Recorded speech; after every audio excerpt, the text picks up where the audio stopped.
आपकी life bless करता है परमेश्वर जब आप पर्सनल जिम्मेवारी लेते हैं कि मैं खुदावंद पर्सनल जिम्मेवारी लेता हूं कि मेरी जिंदगी से तेरे नाम को सिर्फ महिमा ही मिलेगी।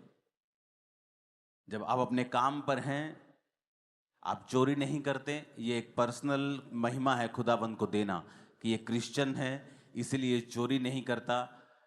परमेश्वर के नाम को महिमा मिलती है। आप अपने मोहल्ले में हैं, आप बाकियों की तरह चुगली नहीं करती, आपको नहीं इंटरेस्ट कि दूसरे के घर में क्या हो रहा है। आपको इंटरेस्ट है कि आज मैंने प्रार्थना की है कि नहीं की, आज मैंने बाइबल पढ़ी है कि नहीं पढ़ी, आज मेरे बेटे ने, मेरी बेटी ने, मेरे हस्बैंड ने परमेश्वर में समय बिताया है कि नहीं बिताया। आपको पता है कि अगर आप भी उनके जैसा ही करेंगे तो ये परमेश्वर की महिमा नहीं होगी। और जब आपकी जिंदगी से, पर्सनल जिंदगी से प्रभु की महिमा नहीं होती, वो आपको नहीं बढ़ाता। आपकी जिंदगी इस बात पे निर्भर करती है कि आपने अपनी पर्सनल लाइफ से खुदा के नाम को कितनी महिमा दी है। क्या आपने अपनी जिंदगी में ऐसे कुकर्म किए हैं कि परमेश्वर के नाम को निंदा जा रहा है, कि आपने अपनी जिंदगी में ऐसे काम किए हैं कि परमेश्वर के नाम को महिमा मिल रही है।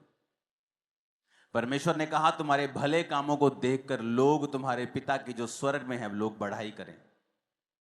जब इजरायली लोग निकले वहां से तो बड़े चमत्कार दिखा के निकले। तो जब इजरायली लोग वहां पहुंचे नहीं जहां उनको पहुंचना चाहिए था, तो आप जानते हैं लोगों ने क्या कहा? लोगों ने परमेश्वर के नाम को निंदा दी। परमेश्वर ने कहा इनका परमेश्वर तो बड़ी बड़ी बातें करके इनको यहां से ले गया था, लेकिन वहां नहीं पहुंचाया जहां इन्हें पहुंचाने का वायदा परमेश्वर ने किया था। और वचन में क्या लिखा है कि इसके कारण परमेश्वर की निंदा हुई अन्य जातियों में। अन्य जातियों ने यह नहीं देखा कि अगर वो इजरायली नहीं पहुंचे कनान में तो उसका कारण, वो कारण नहीं ढूंढा उनको नहीं पता कि वो व्यभिचार के कारण नहीं पहुंचे, वो मूसा के खिलाफ कुड़कुड़ा के वहां नहीं पहुंचे, वो उन्होंने मूर्ति पूजा की इसलिए वहां, वो उन्होंने कुछ नहीं देखा। उन्होंने सिर्फ यही देखा कि ये वहां पर नहीं पहुंचे क्योंकि परमेश्वर ने पहुंचा नहीं पाया। और बाइबल कहती है अन्य जातियों ने परमेश्वर के नाम की निंदा की। आपके कारण अगर परमेश्वर के नाम को महिमा मिलेगी, परमेश्वर आपको पब्लिकली रिवॉर्ड करेगा और बढ़ाएगा। और अगर आपके कारण परमेश्वर के नाम को निंदा मिलेगी, अगर उसको महिमा मिलेगी वो आपको बढ़ाएगा, अगर उसको निंदा मिलेगी वो आपको बढ़ाएगा नहीं, वो आपको घटाएगा। और ये शुरुआत होती है छोटे लेवल से। जब आपको कोई नहीं देख रहा और फिर भी आप परमेश्वर में वफादार हैं, तो परमेश्वर आपको आगे लेके जाता है। उस चोरी को, उस व्यभिचार को कोई नहीं देख रहा, किसी को मालूम नहीं होगा, लेकिन परमेश्वर को मालूम होगा, जो बढ़ाने और घटाने वाला परमेश्वर है। जो ये कहता है मैं ही मरहम लगाता हूं, मैं ही घायल करता हूं, मैं ही पट्टी बांधता हूं, मैं ही मारता हूं, मैं ही जिलाता हूं। रोमियो 2 उसकी 24 आयत में आप स्क्रीन पर देखेंगे, सिर्फ नोट करेंगे और पढ़ेंगे घर जाके इसको। क्योंकि तुम्हारे कारण अन्य जातियों में परमेश्वर के नाम की निंदा की जाती है।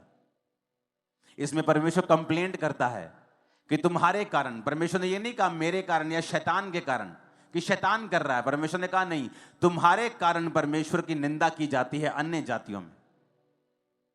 वचन में लिखा है, जब आप न्यायों 6 उसकी 1 से 6 आयत पढ़ते हैं, तब इजराइलियों ने यहोवा की दृष्टि में बुरा किया, इसलिए यहोवा ने उन्हें मिधानियों के वश में 7 वर्ष तक रखा। और मिधानी इजराइलियों पर प्रबल हो गए, और मिधानियों के डर के मारे इजराइलियों ने पहाड़ों के गहरे खड्डों और गुफाओं और किलों में अपने निवास बना लिए। जब जब इजरायली बीज बोते तब तक मिधानी, अमालेकी और पूर्वी लोग चढ़ाई करके सब कुछ खत्म कर देते थे। अब अज्जा तक छावनी डाल डालकर भूमि की उपज नष्ट कर डालते थे, और इजरायलियों के लिए ना तो भोजन वस्तु, ना भेड़ बकरी, ना गाय बैल, ना गधा छोड़ते थे। 6 आयत में लिखा, मिधानियों के कारण इजरायली बड़ी दुर्दशा में पड़ गए, तब इजरायलियों ने यहोवा की दुहाई दी। और पहली लाइन में फिर पढ़ेंगे, इजरायलियों ने यहोवा की दृष्टि में बुरा किया, इसलिए यहोवा ने उन्हें मिधानियों के वश में 7 वर्ष तक रखा। अब यहां शैतान प्रबल नहीं हुआ उनके ऊपर, यहां कहीं नहीं लिखा कि शैतान ने उनको अपने वश में कर लिया।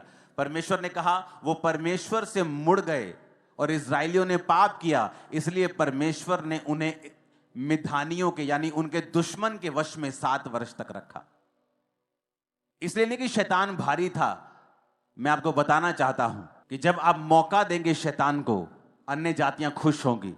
नहीं तो अन्य जातियों के पास 0.11%, 0.0001% भी पावर नहीं है आपके ऊपर रेन करने की, आपके ऊपर चढ़ने की। मैं आपको बताता हूं, आप परमेश्वर के दास और दासियां हैं, उसके बेटे और बेटे किसी की औकात नहीं है आपको छू जाए, मैं आपको बता रहा हूं। लेकिन वचन कहता है तुमने शैतान को मौका दिया, तुमने वो किया जो बाइबल के खिलाफ था। और बाइबल कहती है इसके कारण अन्य जातियों ने परमेश्वर के नाम की निंदा की। उन्होंने ये नहीं कहा ये व्यक्ति बुरा है, उन्होंने कहा नहीं, पूरी क्रिश्चियनिटी बुरी है। और जब आप परमेश्वर के नाम को नीचा करेंगे, परमेश्वर आपको और नीचा करेगा। आप उसके नाम को ऊंचा करेंगे, परमेश्वर आपको ऊंचा करेगा। सब कुछ आपके हाथ में है। तब क्या हुआ? 7 आयत में लिखा है, न्यायियों 10 उसकी 6 से 10 जब आप पढ़ते हैं, 6 में लिखा जब इजरायलियों ने यहोवा की दृष्टि में फिर बुरा किया, तो 7 आयत में लिखा है यहोवा का क्रोध इजराइल पर भड़का और उन्हें पलिश्तियों और अमोनियों के अधीन कर दिया। पूरी बाइबल आप पढ़ के देखो, जब जब इजरायलियों ने बुरा किया, परमेश्वर ने उन्हें दुश्मन के वश में कर दिया। एक सताव होता है आपको बढ़ाने के लिए होता है, एक होता है कि आप अपनी गलतियों की वजह से उस चीज में पड़ते हैं। और यहां पर अगर आप बाइबल में पूरी बाइबल को ध्यान से पढ़ेंगे तो वचन में लिखा है कि हमेशा इजरायली फंसते थे अपने पाप के कारण, और फिर परमेश्वर की दुहाई देते थे, परमेश्वर उन्हें फिर छुड़ाता था, फिर वो परमेश्वर में बिगड़ जाते थे, फिर वो दुश्मन के वश में चले जाते थे, फिर परमेश्वर की दुहाई देते थे और फिर परमेश्वर ने छुड़ाता था। ऐसा चलता रहा कितने 100 सालों तक। जबकि ऐसा करने के लिए आप नहीं बुलाए गए हैं, आप बुलाए गए हैं, बाइबल कहती है, परमेश्वर के गुणों को दिखाने के लिए, परमेश्वर की ग्लोरी को दिखाने के लिए, उसके गुणों को दिखाने के लिए, उसकी पावर को दिखाने के लिए। आपके बच्चे बेस्ट पोजीशंस के ऊपर होंगे और उसकी ग्लोरी होगी। मैं आपको बता रहा हूं, आप जब खुदा के साथ वफादार होंगे, जहां दूसरे लोगों के बच्चे नहीं पहुंच पाए, आपके बच्चे उससे भी अधिक बड़ी पोजीशन में होंगे, जबकि आप फाइनेंशियली उनसे कहीं नीचे थे। मैं आपको बता रहा हूं, परमेश्वर दिखाएगा आपको कि उसने आपको चुना है। और अगर आप उसकी महिमा करेंगे, अगर आप परमेश्वर के नाम को ऊंचा करेंगे, अगर आप पर्सनल जिम्मेवारी के साथ परमेश्वर के नाम की महिमा करेंगे, वो आपको बढ़ाएगा। बाइबल कहती है सैमसन को भी इसीलिए चुना गया था, एक माइटी मैन ऑफ गॉड, जिसे चुना गया परमेश्वर ने पलिश्तियों के हाथ से इजरायलियों को छुड़ाने के लिए। पर वचन कहता है उसकी एक कमी थी, औरतों के पास जाना, वेश्याओं के पास जाना उसकी कमी थी। और वचन कहता है उस कमी के कारण उसने अपना भेद औरत को बताया, उसने उसके सारे बालों को जिसमें उसकी पावर थी काट दिया। और जब फिर पलिश्ती उस पर कब्जा करने के लिए आए, उसने सोचा अभी भी मैं ऐसे लटों को झटकाऊंगा और ऐसे ही परमेश्वर का आत्मा उस पर उतरेगा। तो वचन कहता है आत्मा उतरा नहीं, और उसने सैमसन को वश में करके उसकी आंखों को नोच लिया। वो सैमसन जो उनका मजाक उड़ाता था, अब वो लोग सैमसन का मजाक उड़ाने लगे। कारण क्या था? शैतान। अरे शैतान तो लोगों को छू भी नहीं सकता, हम लोगों को शैतान तो टच भी नहीं कर सकता। बाइबल कहती है वो तो हमारे पांव की जूती के नीचे है। हमें लताड़ने का परमेश्वर ने अधिकार दिया है, डांटने का अधिकार दिया है, निकालने का अधिकार दिया है। शैतान आपकी लाइफ में कुछ नहीं कर सकता। लेकिन यहां पर सैमसन ने मौका दिया, और वचन कहता है उसके बाद सैमसन की बेइज्जती हुई। सैमसन की सारी चीजें जो उनके खिलाफ चलनी चाहिए थी, अब सैमसन के खिलाफ चल रही थी। पाप के जो परिणाम है वो भयानक है हमेशा। इसलिए कलीसिया को बताया जाता है, उस समय कलीसिया को गुस्सा लगता है, लोगों को गुस्सा लगता है, लेकिन उनको बताया जाता है कि जो तुम कर रहे हो इसका परिणाम भयानक है, इसका परिणाम अच्छा नहीं है। तो हमें अभी सुधर जाना चाहिए ताकि बाद में अन्य जातियों में भी परमेश्वर के नाम की निंदा ना हो। लास्ट अगस्त जो निकला, मेरे 20 साल परमेश्वर में पूरे हुए, और एक बात मैं अपनी आत्मा में मैं जानता था कि मेरा एक सेकंड साइकिल अब शुरू होगा। जिस तरह से पहले साल 2004 में हुआ था, उसी तरह की कुछ ऐसी चीजों को मैं फेस कर रहा था 2024 के अगस्त से। मुझे मालूम था कि ये शारीरिक नहीं है, ये स्पिरिचुअल है। मुझे मालूम था कि ये वही फाइट शैतान मुझे देने की कोशिश कर रहा है जो मुझे 2004 में फील होती थी। मैं पहले वाले स्थान में चला गया, 2004 वाले स्थान में, जब चारों ओर फाइट थी। लेकिन मैं आपको बता रहा हूं, उन दिनों में प्रार्थना से, फास्टिंग से, फिर वही चीजें, फिर वही प्रार्थना, फिर उसी तरह, मैं नहीं जानता अपनी लाइफ में 2004 में जब मैं परमेश्वर में आया और जब मैं परमेश्वर की प्रेजेंस में जाता था तो मेरे हमेशा आंसू निकलते थे। हमेशा, अगर मैं परमेश्वर की प्रेजेंस में 10 बार जा रहा हूं तो 10 बार मेरे आंसू निकलते थे। वो मेरी लाइफ की सिचुएशन ऐसी थी। और वही चीज मैंने महसूस की 2024 में, कि जब भी मैं परमेश्वर की प्रेजेंस में जा रहा हूं, मैं अजीब तरीके के साथ परमेश्वर के सामने दुहाई दे रहा हूं। लेकिन खुदावंद जब आपको ऐसी परीक्षाओं में डालता है, वो एक्चुअली आपको बढ़ाने के लिए होती है। जब मैं इस बार वापसी आ रहा था मेलबर्न से दिल्ली की फ्लाइट में, तो मुझे नींद नहीं आ रही थी। मुझे मालूम था मुझे नींद नहीं आएगी। ये 12 घंटे की फ्लाइट में मैं 9 घंटे प्रेयर में था। जाते वक्त अलग था माहौल, लेकिन आते वक्त मैं टोटल प्रार्थना में था। तो जब मैं प्रेयर कर रहा था तो परमेश्वर ने मुझे विजन्स देने स्टार्ट किए। और मैं आपको बताऊंगा आने वाले समय में जो खुदा ने विजन दिया है वो इतना ग्लोरियस है और इतना महान है। और इस चर्च को, इस सेवकाई को, और इस विजन को और इस मिशन को परमेश्वर वहां जाके खड़ा कर देगा जहां पर बड़े बड़े मिशंस को आप देखते हो, उनकी कैटेगरी में परमेश्वर हमें खड़ा करने वाला है। मैं आपको बता रहा हूं, क्योंकि वो चीजें मैंने निकाल ली, वो समय मैंने निकाल लिया प्रार्थना में, उपवास में, आंसुओं के साथ प्रार्थना करते हुए। मुझे मालूम था कि जिस चीज से मैं गुजर रहा हूं, मैंने कोई गलत काम नहीं किया, लेकिन मैं निकल रहा हूं। लेकिन जब परमेश्वर ने मुझे विजन देना स्टार्ट किया, मुझे बताना स्टार्ट किया, और मैं प्रार्थना में था, और इसलिए नहीं कि परमेश्वर क्यों हो रहा है, कैसे हो रहा है, मैं ऐसे कभी प्रार्थना नहीं, बस जस्ट परमेश्वर की प्रेजेंस में आप बाइबल पढ़ रहे हैं, आप प्रार्थना कर रहे हैं, और परमेश्वर ने सारी चीजों को जाहिर करना शुरू किया। वो ग्रेट काम करने वाला है हमारे बीच में, एक ऐसा लेवल जो कभी सोचा नहीं जा सकता, जो एक ड्रीम होगा लोगों के लिए, जिसमें परमेश्वर हमें लेके जाने वाला है दिनों, महीनों में, अब हफ्तों में। मैं आपको बता दूंगा ये पॉसिबल है अगर आप अपनी पर्सनल लाइफ से परमेश्वर की महिमा करेंगे तो। अगर आप अपनी वाइफ के सामने भी ब्लू फिल्म देख रहे हैं, आपने अपनी पर्सनल गवाही को खत्म कर लिया है। अगर आपकी फैमिली को पता है आप झूठ बोलते हैं, तब भी आपने अपनी पर्सनल गवाही को खत्म कर लिया है।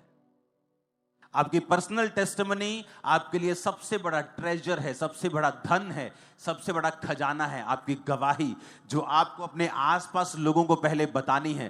पहले आपके लोकल लोगों को आपकी गवाही मालूम होगी, फिर आपके मोहल्ले को, फिर आपके नगर को, आपके देश को, आपके पूरे वर्ल्ड को फिर आपकी टेस्टिमनी मालूम होगी। लेकिन शुरुआत आपके घर से होगी, आपके आसपास के लोगों से होगी कि आप कैसे हैं। हो सकता है कई साल आपकी सिचुएशन चेंज ना हो और परमेश्वर ये चेक करे कि आप कैसे हैं। जो विजन, जो मिशन परमेश्वर ने आपको दिया है, कि आप उसको संभाल पाएंगे, कि आप उसके काबिल हैं, वो आपको परखेगा कई तरीकों के साथ। और मैं लोगों को एक मैसेज देना चाहता हूं जो परमेश्वर ने आज अभी इस मीटिंग में आने से पहले मुझे दिया है। जिन लोगों को लगता है कि परमेश्वर के नाम को ऐसा बोला जा रहा है किसी व्यक्ति के कारण या किसी के कारण, उनको एक वचन जो परमेश्वर ने मुझे दिया मैं आपको देना चाहता हूं। यहोजकेल 36 उसकी 23 हम सब पढ़ेंगे भी, सब स्क्रीन पर भी देखेंगे, सब बाइबल की ओर भी देखेंगे अगर बाइबल आपके पास है तो। परमेश्वर कहता है, मैं अपने बड़े नाम को पवित्र ठहराऊंगा, जो जातियों में अपवित्र ठहराया गया, जिसे तुमने उनके बीच अपवित्र किया। और जब मैं उनकी दृष्टि में तुम्हारे बीच पवित्र ठहरूंगा, तब वे जातियां जान लेंगी कि मैं यहोवा हूं। परमेश्वर यहोवा की यही वाणी है। परमेश्वर की आत्मा ने कहा, आने वाले दिनों में ऐसे कार्य होंगे, ऐसे काम होंगे कि ये पूरी जातियां परमेश्वर को पवित्र ठहराने लग जाएंगी, और खुदा अपने आप को खुद पवित्र ठहराएगा, और क्रिश्चियनिटी की नाम की बल्ले बल्ले होगी, और ऊंचाई आप देखेंगे इसके। और आमीन, ऊंचा चाहिए चर्च। अगर किसी दुष्ट की वजह से क्रिश्चियनिटी के नाम को बदनामी मिलती है, तो परमेश्वर कहता, मैं अपने नाम को खुद पवित्र ठहराऊंगा। आने वाले समय में आप देखोगे खुदा के नाम को इसी जगहों के ऊपर ऊंचा होते हुए, और ये मेरा नहीं, ये खुदा का वचन है आप लोगों के लिए और पंजाब की कलीसिया के लिए और इंडिया की कलीसिया के लिए और दूर सब देशों की कलीसिया के लिए। वो अपने नाम को पवित्र ठहराएगा और उसे किसी टीवी चैनल की जरूरत नहीं है अपने नाम को पवित्र ठहराने के लिए। जब वो काम करने पे आएगा वो ऐसा करेगा लोग देखते रह जाएंगे। और परमेश्वर कहता है जातियां जान लेंगी कि मैं यहोवा हूं। हालेलुया। परमेश्वर हमें एग्जाम्पल्स देता है किस तरह से हमें चलना है और किस तरह से नहीं चलना है। इसलिए बाइबल में जब भी आप देखेंगे तो परमेश्वर के जो लोग थे उनकी गलती को छुपाया नहीं गया है।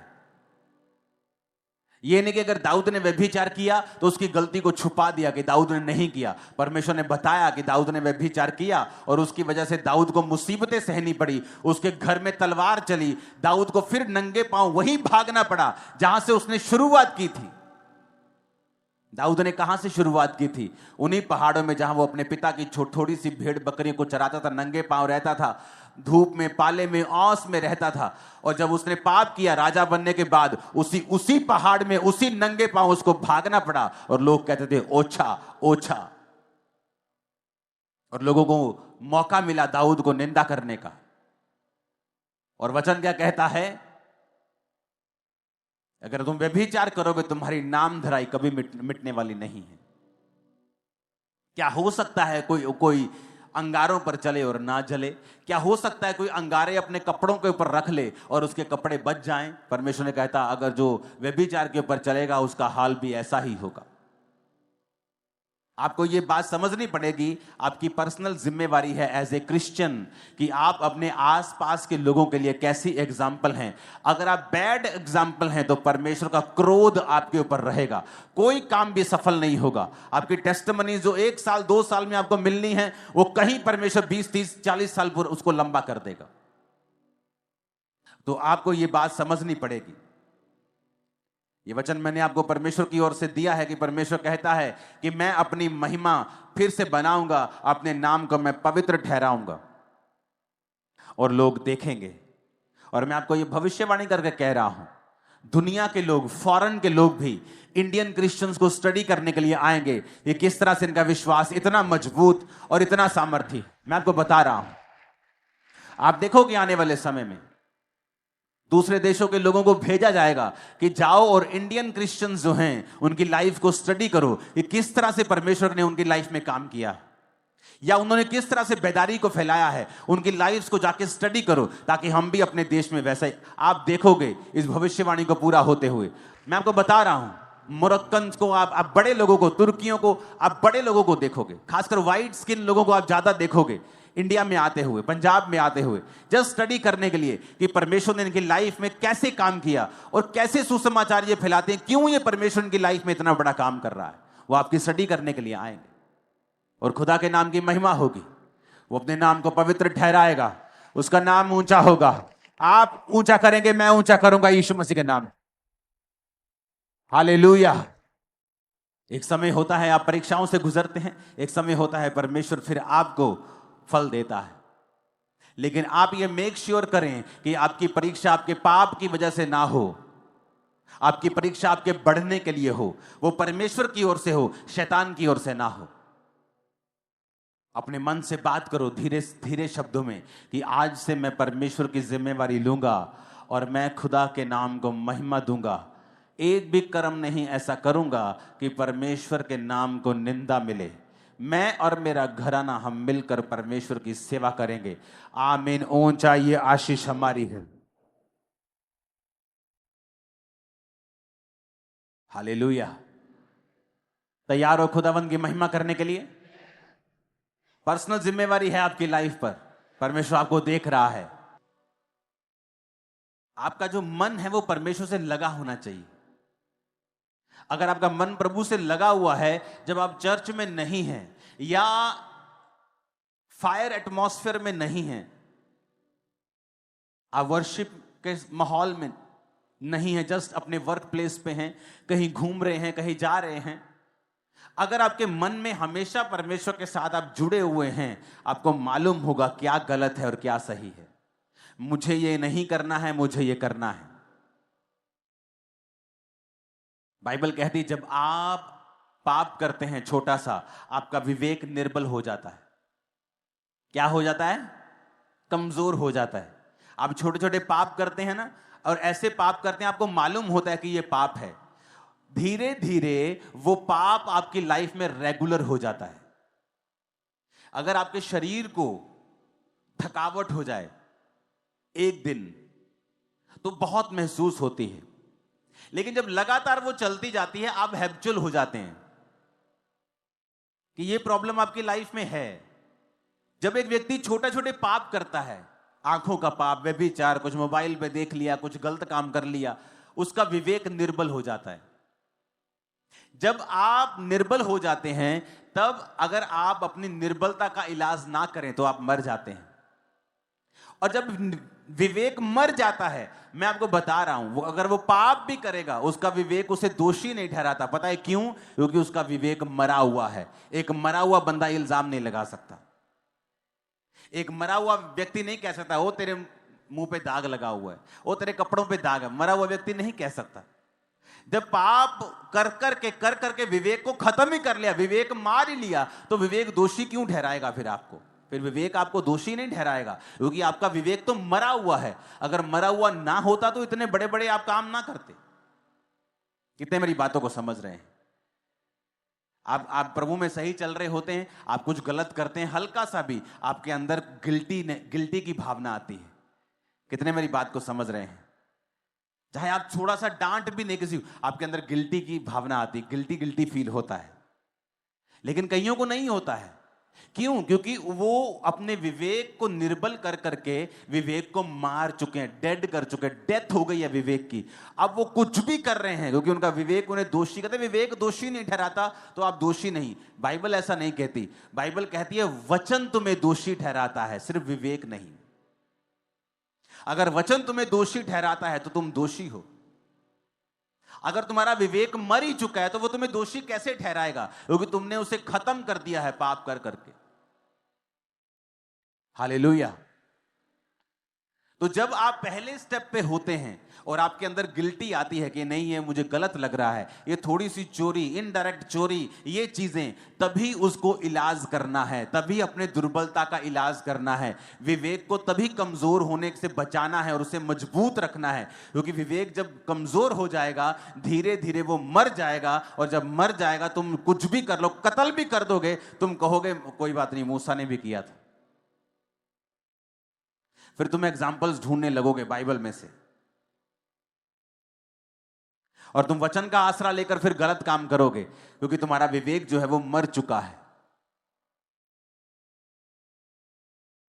अपने विवेक को मरने नहीं देना, अपने अंदर वाले आदमी को मरने नहीं देना, और उसे कमजोर नहीं होने देना, उसे मजबूत रखना है।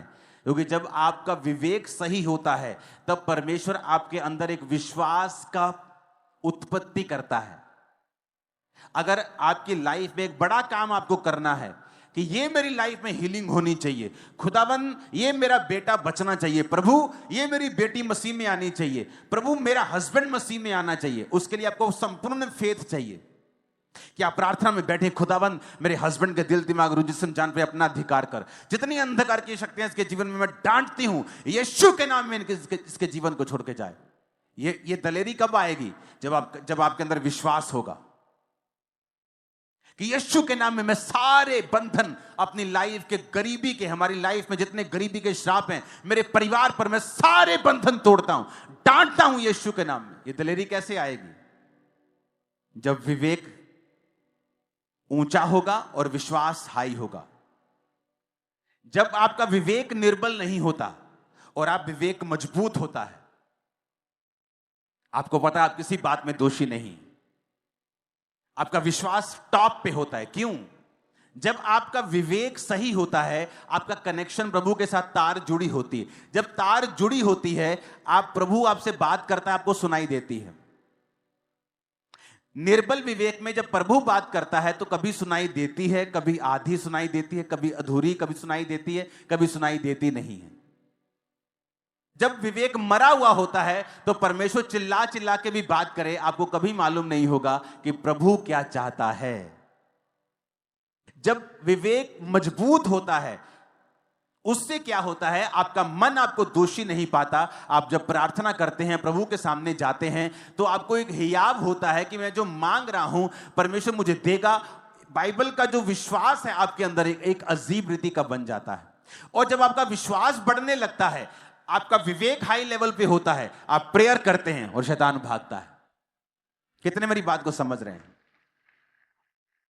क्यों? अब आपको मालूम शैतान क्यों आपके विवेक को निर्बल करना चाहता है, ताकि आपका विश्वास कम हो, आपका कनेक्शन कंप्लीट ना हो, आपको प्रभु की आवाज सुनाई ना। आपको मालूम है एक बात, परमेश्वर हर एक जन से बात करता है। जरूरी नहीं वो आपसे कानों में बात करे, लेकिन वो हर एक जन से बात करता है। आपके आपके सरकमस्टेंसेस के द्वारा, वर्ड के द्वारा, आपके परमेश्वर के दास के द्वारा, किसी भी माध्यम के द्वारा आपसे वो बात करता है। अगर आपका विवेक निर्बल नहीं है, अगर आपका विवेक मरा हुआ नहीं है, आप उसकी बात को झट समझ जाते हैं, चाहे वो 4 साल का बच्चा क्यों ना हो, कि ये बात मुझे परमेश्वर ने बोली है।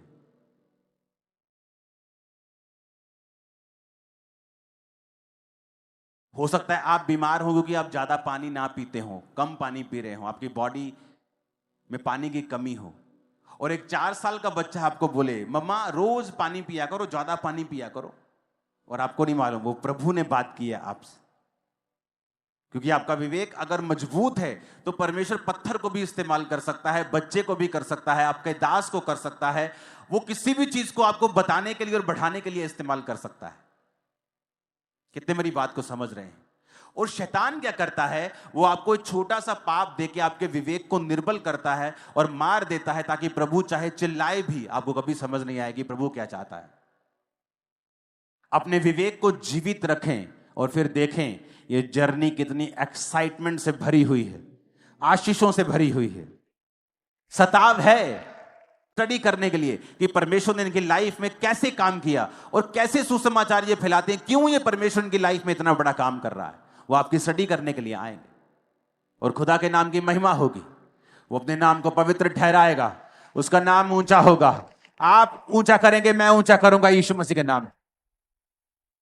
हालेलुया। एक समय होता है आप परीक्षाओं से गुजरते हैं, एक समय होता है परमेश्वर फिर आपको फल देता है। लेकिन आप ये मेक श्योर करें कि आपकी परीक्षा आपके पाप की वजह से ना हो, आपकी परीक्षा आपके बढ़ने के लिए हो, वो परमेश्वर की ओर से हो, शैतान की ओर से ना हो। अपने मन से बात करो धीरे धीरे शब्दों में कि आज से मैं परमेश्वर की जिम्मेवारी लूंगा और मैं खुदा के नाम को महिमा दूंगा। एक भी कर्म नहीं ऐसा करूंगा कि परमेश्वर के नाम को निंदा मिले। मैं और मेरा घराना हम मिलकर परमेश्वर की सेवा करेंगे। आमीन। ऊंचा ये आशीष हमारी है। हालेलुया। तैयार हो खुदावंद की महिमा करने के लिए? पर्सनल जिम्मेवारी है आपकी लाइफ पर, परमेश्वर आपको देख रहा है। आपका जो मन है वो परमेश्वर से लगा होना चाहिए। अगर आपका मन प्रभु से लगा हुआ है, जब आप चर्च में नहीं हैं या फायर एटमॉस्फेयर में नहीं हैं, आप वर्शिप के माहौल में नहीं है, जस्ट अपने वर्क प्लेस पे हैं, कहीं घूम रहे हैं, कहीं जा रहे हैं, अगर आपके मन में हमेशा परमेश्वर के साथ आप जुड़े हुए हैं, आपको मालूम होगा क्या गलत है और क्या सही है। मुझे ये नहीं करना है, मुझे ये करना है। बाइबल कहती जब आप पाप करते हैं छोटा सा, आपका विवेक निर्बल हो जाता है। क्या हो जाता है? कमजोर हो जाता है। आप छोटे छोटे पाप करते हैं ना, और ऐसे पाप करते हैं आपको मालूम होता है कि ये पाप है, धीरे धीरे वो पाप आपकी लाइफ में रेगुलर हो जाता है। अगर आपके शरीर को थकावट हो जाए एक दिन तो बहुत महसूस होती है, लेकिन जब लगातार वो चलती जाती है आप हैबिचुअल हो जाते हैं कि ये प्रॉब्लम आपकी लाइफ में है। जब एक व्यक्ति छोटे छोटे पाप करता है, आंखों का पाप, व्यभिचार, कुछ मोबाइल पे देख लिया, कुछ गलत काम कर लिया, उसका विवेक निर्बल हो जाता है। जब आप निर्बल हो जाते हैं, तब अगर आप अपनी निर्बलता का इलाज ना करें तो आप मर जाते हैं। और जब विवेक मर जाता है, मैं आपको बता रहा हूं, वो अगर वो पाप भी करेगा, उसका विवेक उसे दोषी नहीं ठहराता। पता है क्यों? क्योंकि उसका विवेक मरा हुआ है। एक मरा हुआ बंदा इल्जाम नहीं लगा सकता। एक मरा हुआ व्यक्ति नहीं कह सकता, वो तेरे मुंह पे दाग लगा हुआ है, वो तेरे कपड़ों पे दाग है। मरा हुआ व्यक्ति नहीं कह सकता। जब पाप कर करके विवेक को खत्म ही कर लिया, विवेक मार ही लिया, तो विवेक दोषी क्यों ठहराएगा फिर आपको? फिर विवेक आपको दोषी नहीं ठहराएगा, क्योंकि आपका विवेक तो मरा हुआ है। अगर मरा हुआ ना होता तो इतने बड़े बड़े आप काम ना करते। कितने मेरी बातों को समझ रहे हैं? आप प्रभु में सही चल रहे होते हैं, आप कुछ गलत करते हैं, हल्का सा भी आपके अंदर गिल्टी की भावना आती है। कितने मेरी बात को समझ रहे हैं? चाहे आप थोड़ा सा डांट भी नहीं किसी, आपके अंदर गिल्टी की भावना आती है, गिल्टी गिल्टी फील होता है। लेकिन कईयों को नहीं होता है। क्यों? क्योंकि वो अपने विवेक को निर्बल कर करके विवेक को मार चुके हैं, डेड कर चुके हैं, डेथ हो गई है विवेक की। अब वो कुछ भी कर रहे हैं क्योंकि उनका विवेक उन्हें दोषी कहते हैं। विवेक दोषी नहीं ठहराता तो आप दोषी नहीं। बाइबल ऐसा नहीं कहती। बाइबल कहती है वचन तुम्हें दोषी ठहराता है, सिर्फ विवेक नहीं। अगर वचन तुम्हें दोषी ठहराता है तो तुम दोषी हो। अगर तुम्हारा विवेक मर ही चुका है तो वो तुम्हें दोषी कैसे ठहराएगा? क्योंकि तुमने उसे खत्म कर दिया है पाप कर करके। हालेलुया।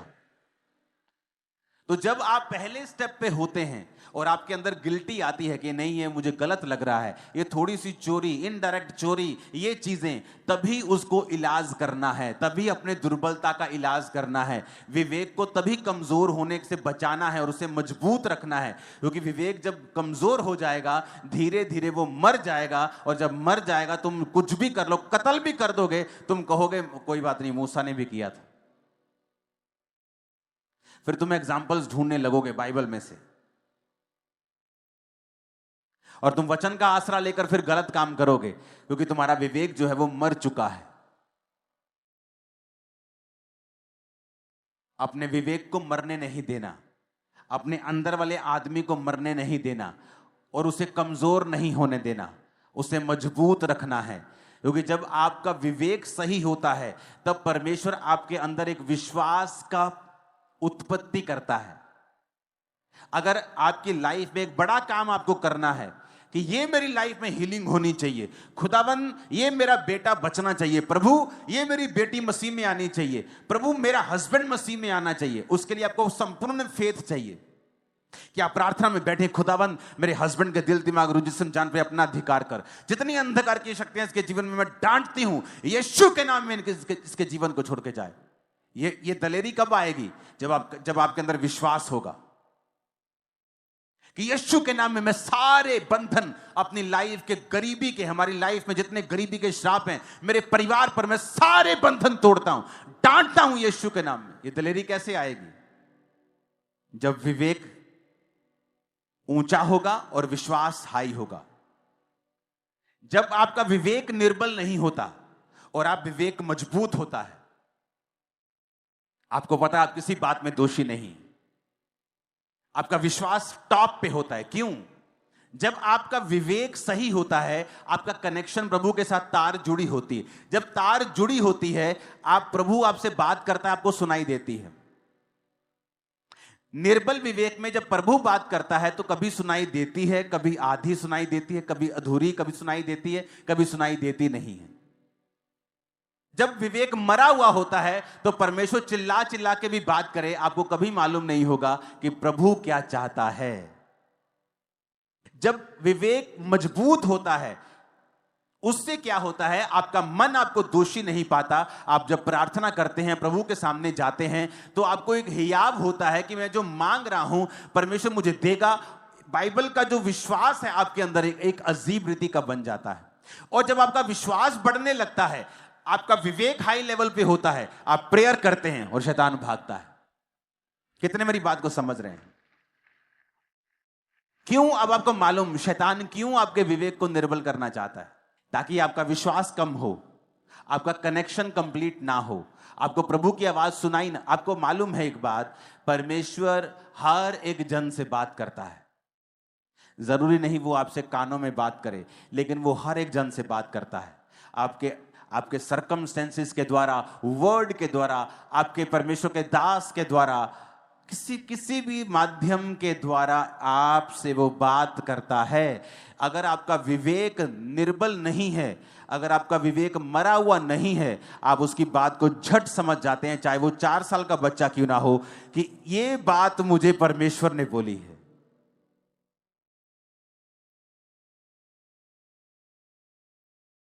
हो सकता है आप बीमार हो क्योंकि आप ज्यादा पानी ना पीते हो, कम पानी पी रहे हो, आपकी बॉडी में पानी की कमी हो, और एक 4 साल का बच्चा आपको बोले मम्मा रोज पानी पिया करो, ज्यादा पानी पिया करो, और आपको नहीं मालूम वो प्रभु ने बात की है आपसे।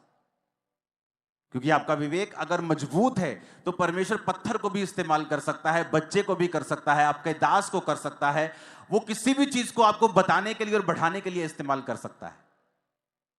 कितने मेरी बात को समझ रहे हैं?